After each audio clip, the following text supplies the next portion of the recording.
Hello, I'm Rachel Wyatt, and I'm a professional creative and a mentor for professional creative women. And I'm here to share 10 easy ways that you can save yourself from becoming a zombie when you have to do computer work. It's essential for many of our jobs as creative women. We got to get some computer work done, and we need to do it in a way that doesn't sap our vitality and the life force out of our bodies. So I'm going to give you 10 different ways that you can support healthy posture and presence and keep yourself feeling vibrant and playful while you're getting the computer work done. So let's start with number 1, nerve flossing. So I learned this from physiotherapists. You tuck your thumb inside your palm, wrap your fingers around, do the same with the other hand. And then you're going to turn your knuckles to face toward the back. So the front of the hands, the top of the hands is facing toward the front, and the knuckles are facing toward the back. And then you're going to knock as if there's a giant wooden door behind you, and if your shoulders right up, just like a waterfall going down your back, let your shoulder blades slide down your back, and then slow it down a little bit and see if you can really stretch. Hug that thumb in your palm. You can look at your hand and see if it's pointing down. Won't probably be pointing up, but you want it pointing right back. And then continue with that, and you can do that 10 times. Bring your head back like a queen, sovereign, over the rest of your body, and then check to see if you're breathing.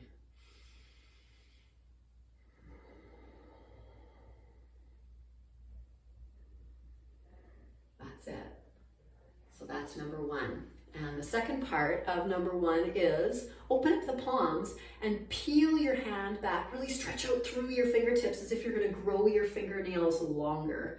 Yeah, and then do the same. If your shoulders are creeping up again, open across your chest. Let that water fall down your back like water off a duck's back. Just let it flow down right to the ground, and then peel your fingers back.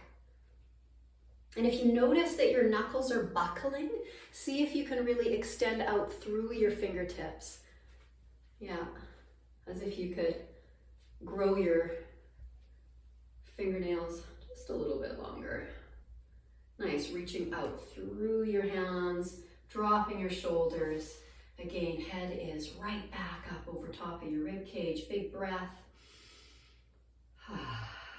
And if it feels sparky or fiery, you might have some nerve tension, and this might be really helpful for you. Awesome.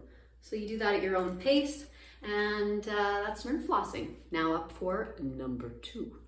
Number 2 is waking up the hands. I actually love this for computer work and just regular life, which requires so much use of our hands. See if you can really shake your arms. Like, you might be more comfortable with a little shaky, and that's cool. But if you want to go for it, go for it. Really shake your arms. Almost like you've got paint on your hands and you're going to splatter the room that you're in with whatever color paint you want, rainbow sparkles or whatever your style is.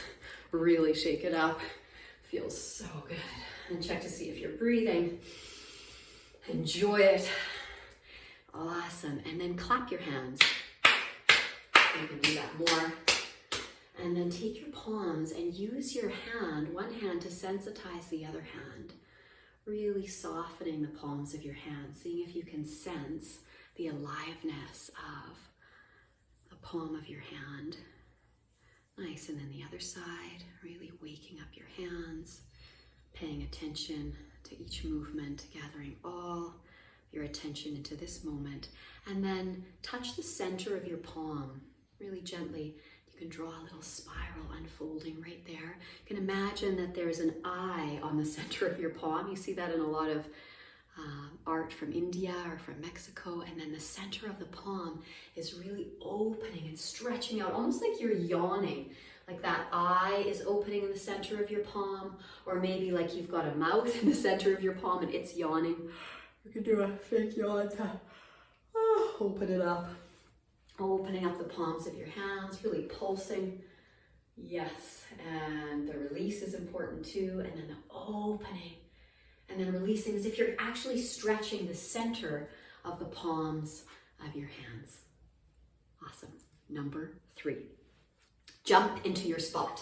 This is a fun one if you're starting to fall asleep and feel like you're not really awake to what it is that you're doing. Point to a spot, jump into your spot, and then like you're growing deep roots down into the ground. Again, that head comes right back over top of the body, wide across the collarbones. Really plump out the space around you, as if your body wasn't just ending at your skin, but your whole personal space could actually stay yours and could stay plump and vibrant while you're doing your work on the computer. So really plump it out. Point, choose a spot that is my spot, and then jump into that spot, root down, and plump out in all directions. Let's do that again. You can even jump really far if you're feeling adventurous. Root down and really fill out that space all around you. You can do that 10, 20 times in a playful way, jumping into your spot. Number 4, the chest stretch. This is something you'll see in yoga classes, and physiotherapists will also offer this. It's a great stretch. So you're going to take your, let's say the right hand to start, and you want your elbow at a little bit more than a 90-degree angle, and you're going to have your hand pointing, fingertips pointing up. You're going to step quite close to the wall, so your feet are just a few inches away from the wall and pointing parallel to the wall, and then just check to see if you're breathing. If it feels like it's compressing into your shoulder, then just walk the hand back a little bit further and then open across your collarbones, open across your chest. I like to bend the knees here, juicy knees, feet about as wide as your hips, and maybe open up that middle, the arm to the middle of the room, looking past your left fingertips, maybe even looking down, and then send your breath into your chest, really filling out that space between your shoulder and your rib cage, plumping it out, enjoying your breath. Oh, and then opening through the armpit like you're sending more breath into your armpit. Sounds funny, but it works. Oh, so good. And then slowly turn to the wall, let your hands slide down and release. Awesome, feels like this arm is definitely longer and like everything's just flowing right through. And then you would do that again on the left side. Number 5, hula hoop. This one was given to me, like many of these exercises, from my spatial dynamics teacher, Jamin McMillan. And I'm so thankful for this. So hula hooping, if you don't have a hula hoop that's weighted, get one.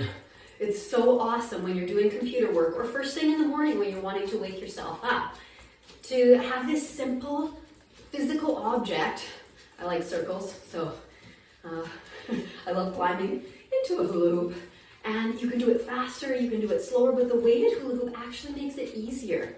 And then you can play with your arms, deep breaths, and I'd say do at least 1 minute, maybe 2 minutes, and you can really go fast and get it going even faster. And then after the 2 minutes is up, you stop and you hold the hula hoop and you center yourself within the field of your experience. See if you can really center yourself and maybe even still feel the space and hula hoop around you swirling, and then switch directions, going the other way. And you can play with your arms. The shoulders are creeping up, really letting that come up and over your chest and down your back. And then you can get the pace going again. Really get yourself moving and lift that pelvic floor, lower belly kissing the spine.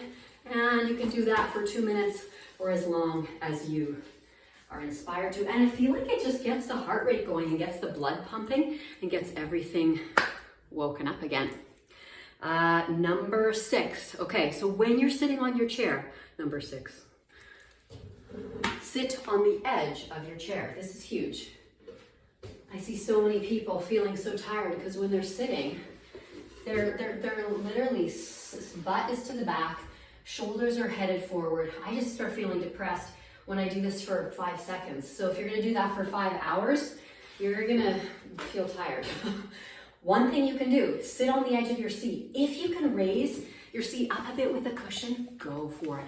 Even sometimes I'll sit on really big, solid books or magazines, something to lift up your seat so that your hips are a little bit higher than your knees, or you can just bend your knees and tuck your feet under so that the hip joint is slightly higher than your knees. Sit right up on the edge of your seat.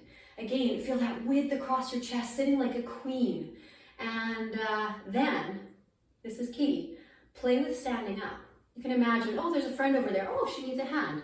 Oh, no problem. And then just sit back down and see how easy you can make it to get up and come back down. And you want to feel like that the whole time while you're doing your work, or as much as possible, that you could just get up at any moment. So just play with that with your chair. If you have an adjustable height, make sure the height is such that your hips are a little higher than your knees, and just play with that, getting up and down. And even while you're working, if you start to feel tired, just playing with that feeling of getting up so you're always ready. How can I help? And that posture is really energizing. So when you're looking at the screen, this is number 7. When you're looking at the screen, instead of looking at the screen and going into the screen and trying to go into the images or words that you're looking at, let the images come to you. Stay back here, widen out the space behind your skull. Really plump out that space. Let your head move back and be sovereign over top of your body, and let the images come all the way to you and meet you here.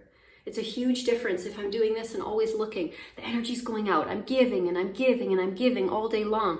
But if you can create that space where, yeah, you're giving and you're putting something into the computer, but the images are coming back to you, and you get to stay here in that queenly presence and posture while the images are coming to you. That's another one from Jamin McMillan. Totally changed Zoom meetings and any kind of online work.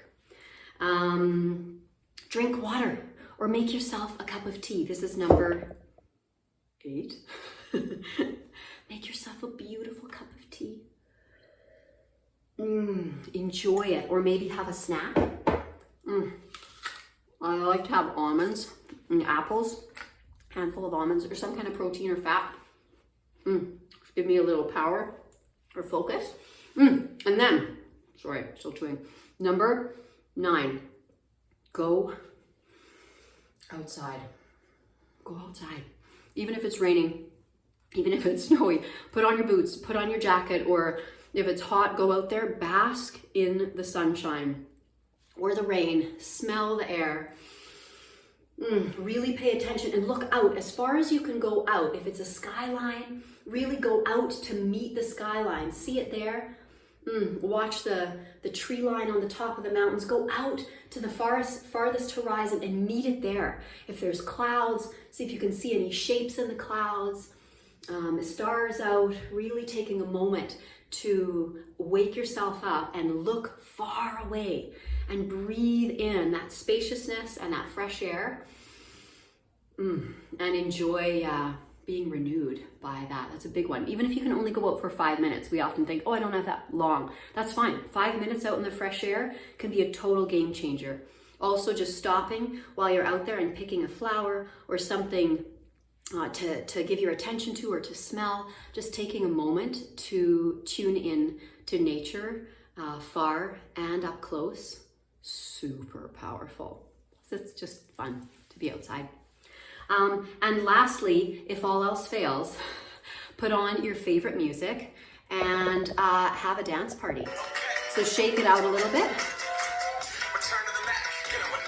And just really shake it out. Make sure there's lots of jumping. It doesn't have to look well put together. You can fall over your chair and have some fun. I hope this helps you as you're trying to get your computer work done and trying to do the things that you need to do for your work or for your business in a way that keeps your spirit alive and nourishes your soul. I look forward to sharing more with you. If you ever want to send me a message, I would love that. Look forward to connecting.